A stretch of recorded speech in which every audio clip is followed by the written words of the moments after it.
गधे और सियार की दोस्ती। किसी गांव में एक धोबी के पास एक गधा था। वह दिन भर गधे से खूब मेहनत का काम करवाता और रात को उसे चरने के लिए छोड़ देता।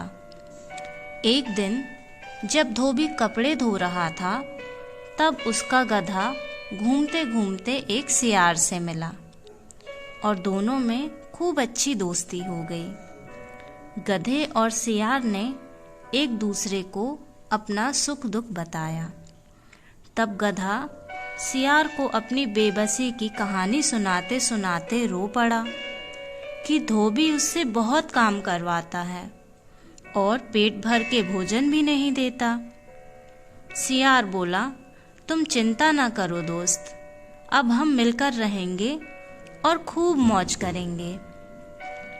सचमुच सियार की दोस्ती में गधा अपने सारे दुख भूल गया। एक बार दोनों दोस्त एक खेत में पहुंचे। लहलहाती फसल देखकर दोनों के मुंह में पानी आ गया। लेकिन खेत का रखवाला किसान वहीं चारपाई पे सो रहा था।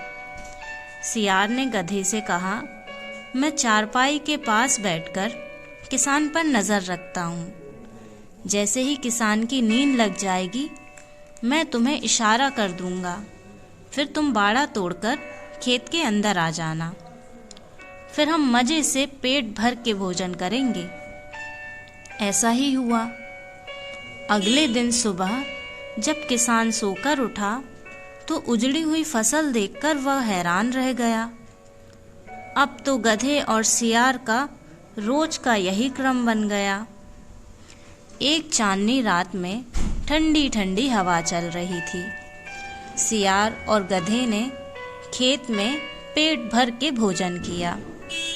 तब गधा बोला, आज तो बड़ा सुहाना मौसम है और मेरा पेट भी भर गया है। अब तो मेरा गाना गाने का मन कर रहा है। सियार ने कहा, क्यों मुसीबत को न्योता देते हो दोस्त?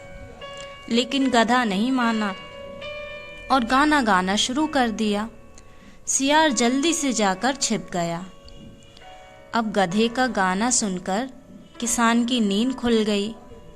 वह गधे की ओर लाठी लेकर दौड़ा और गधे की जमकर पिटाई की। गधे को अपने दोस्त सियार की बात याद आई कि काश मैंने अपने दोस्त की बात मान ली होती और गाना नहीं गाया होता। यह सोचते सोचते गधा खेत के बाहर भाग गया। सियार भी जल्दी से अपने दोस्त के पास गया और मुस्कुराते हुए बोला, मामा, मिल गया गाने का इनाम। तब गधे ने जवाब दिया कि अब हर कोई तो संगीत और गायन की महान कला को नहीं समझ सकता। चलो, इसी बहाने मेरा रियाज तो हो गया। सियार बोला, हाँ मामा, सो तो है। और दोनों हंसते हंसते वहाँ से चले गए। इसी के साथ यह कहानी समाप्त होती है। ऐसे ही और कहानियों के लिए सब्सक्राइब करें जूजू किड्स स्टोरी और वीडियो को अपने दोस्तों और परिवारजनों के साथ शेयर करना ना भूलें। Thank you for watching.